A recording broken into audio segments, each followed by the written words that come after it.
અમૃત પુષ્પ દ્વારકાનું મોરબી કેન્દ્ર બોલી રહ્યું છે.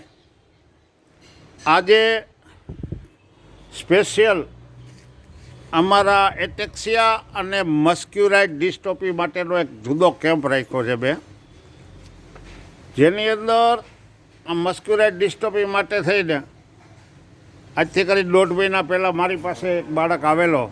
શું નામ તારું ભાઈ? દક્ષ કરીને. હવે આ રોગ એટલો બધો ગંભીર છે અને એની અંદર હમણાં છાપાની અંદર મેં વાંચ્યું તો 2 કરોડ રૂપિયાનું એક ઇન્જેક્શન આપવામાં આવે છે, તૈયાર થોડોક કવર થાય છે.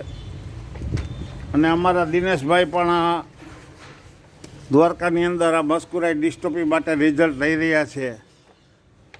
પરંતુ મારી એક અમુક મુશ્કેલી છે, મારી એક મર્યાદા છે કે મારે જે આ બાળક છે એને મેં અત્યાર સુધીમાં 1.5 મહિનામાં હજી 10-15% જ રિકવરી લઈ શક્યો છું.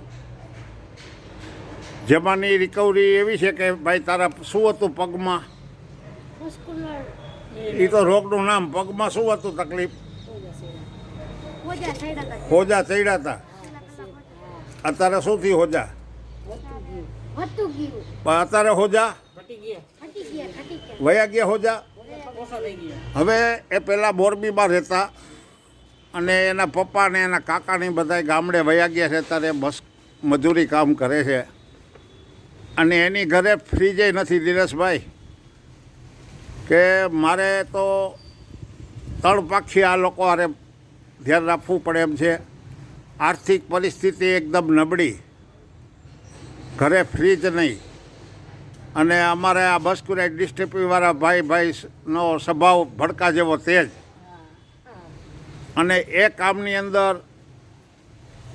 આપણે એને અત્યાર સુધીમાં 10% રિઝલ્ટ લઈ શક્યા છીએ. એટલે દિનેશભાઈ તમે તો રિઝલ્ટ લઈ શકો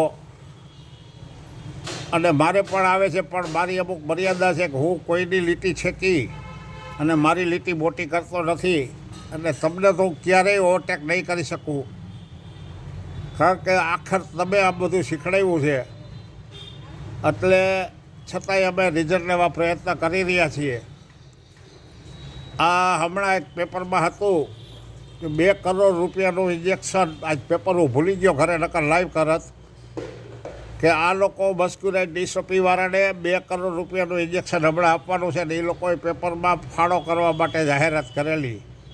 પણ આપણે દિનેશભાઈ 2 કરોડ રૂપિયાના ફાળાની જરૂર નથી. આને આપણે ગમે તેમ કરીને આપણું અમૃત પુષ્પ 2 રૂપિયાનું અમૃત પુષ્પથી લેવું છે. તો મારો પ્રયત્ન ચાલુ છે ને તમારું માર્ગદર્શન મને મળતું રહે છે. જય દ્વારકાધીશ.